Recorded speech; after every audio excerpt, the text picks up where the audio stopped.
Hey guys, so I'm out here working on the van, and boy is it a mess. I've completely neglected the van for the last couple of years. I was cleaning out all the stuff here. I need to go through it and put my hands on it to make sure I actually need this stuff.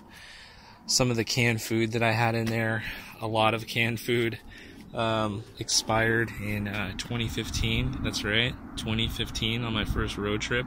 I haven't checked it since then.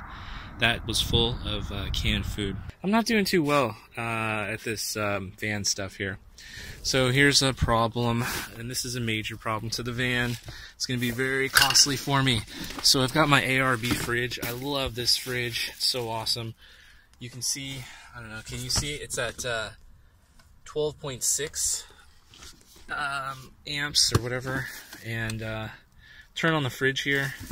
You hear the compressor kick in, and then if you just let this sit here for a minute or two, see it's already down to 12.5, and it will continue to go down. So this is an indication that to me that my batteries are completely dead. I can do a proper test on them, but that is pretty much a load test. It should be nearly full on the batteries, and you put a load on them and it just, yeah, they're pretty much shot. And what's shot are 4 AGM batteries, and I've had nothing but problems with my solar system since the day I got it installed. It's at 12.4 now, okay? And if you look here on the roof, you can see these flexible solar panels that I got from Renogy. I've since heard that you really shouldn't be mounting these directly to the skin of the vehicle here, because I guess it heats up and degrades and causes this delamination and just peeling.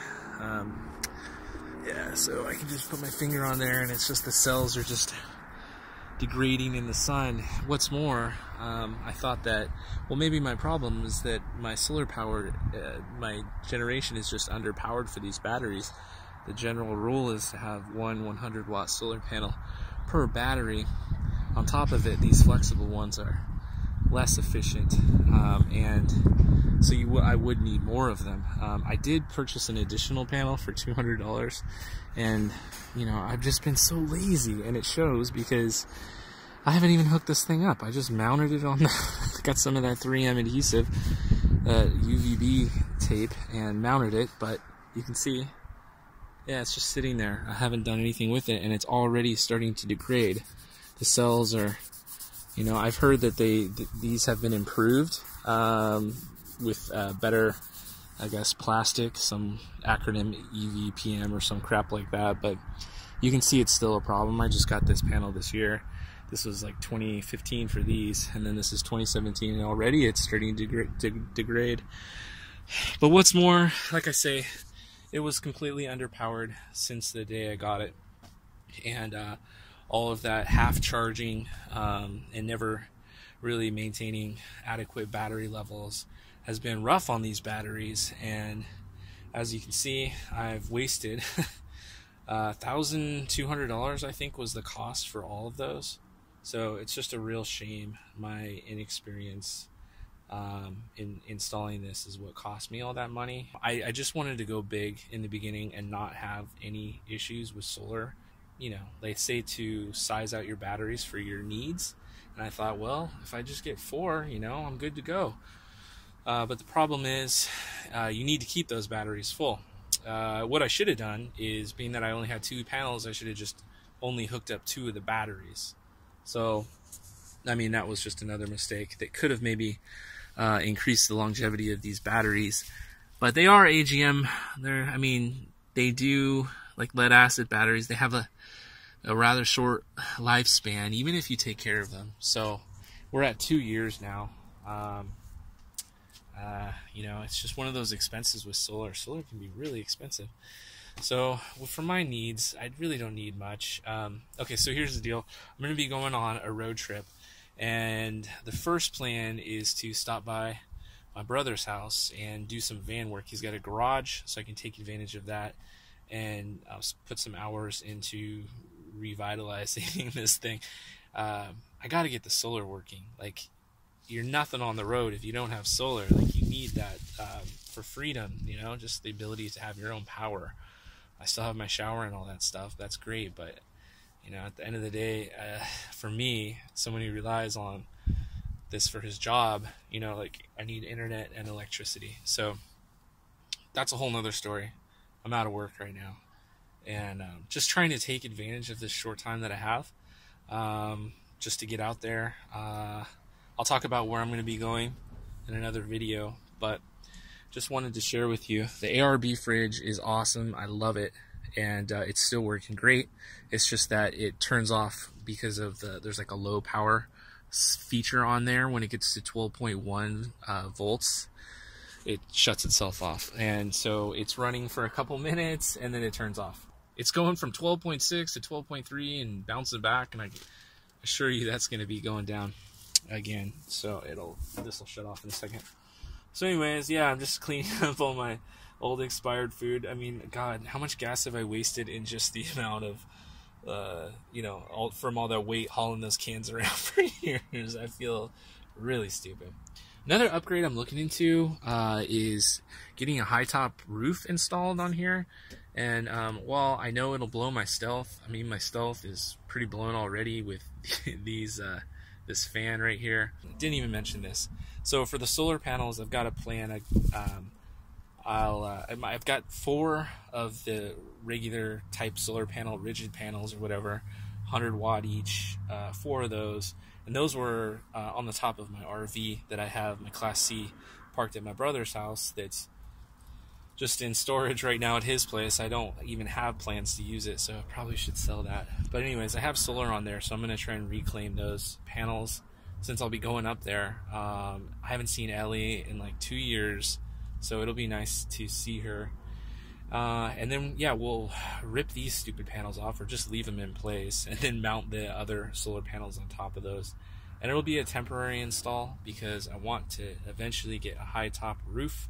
And from pricing it out, gosh, there's not even that many places that put on high top roofs. There's a few mentioned on the internet in van dweller forums, but they're all the same ones that people keep mentioning. And Bob Wells did a video on it that I just saw in his library of videos last night about Fiber Light, I believe, or something like that is the name of them. And they're out in somewhere near LA here in California. So that's like 6 hours from me. And I'm going to give them a call. It's Sunday today, but give them a call Monday, and I'll see if they can fit me in. I have some money saved up, just haven't been working on the van, sort of like a van fund, I guess, and so I've been sitting on the money. I looked into getting a newer van with, you know, the high top, like a Sprinter or the Ford Escorts, Ford Transits XL, the extended roof. I really like the ProMaster, but at this time, because I'm still paying off this guy behind me, so I probably won't be getting any more debt for a while, or incurring any more debt, so that's just a choice. So I'm just gonna live with what I got and make it good again, I guess, make it work for me. And for me, really the upgrade I'd like to see is just getting a high top roof so I can stand up in this thing. And eventually I do want to change out the layout here. The bed is the way it is great for like a single person, but even I built it so that it was wide enough for 2 people, and we're just finding that on road trips it's not fun when someone wants to get up in the middle of the night, has to go to the bathroom, and climb over the other person. So probably eventually I will take out this bed and maybe put it on that wall. I just want to do like the van that everybody has, the layout, which is a bed this way and maybe like a kitchen area over here, and then of course it's going to be high top, so get some shelves around here, have a little bit of storage because of the high top van over the driver's area, and just build cabinets up high, be able to stand and cook. So, but that's in the future. I'm not really planning that.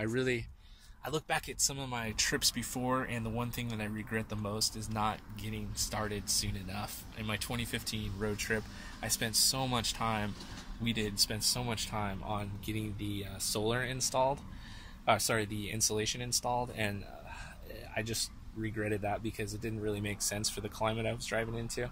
Anyways, but yeah, it's a complete mess, and I just wanted to let you guys know that I will be going on a road trip.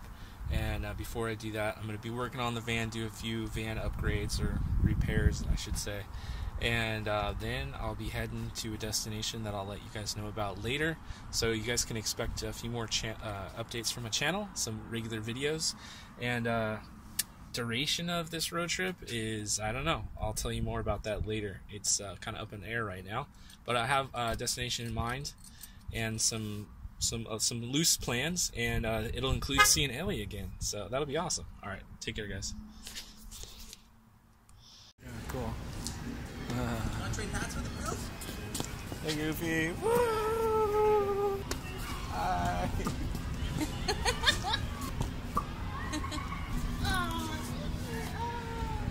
I like Goofy hugs.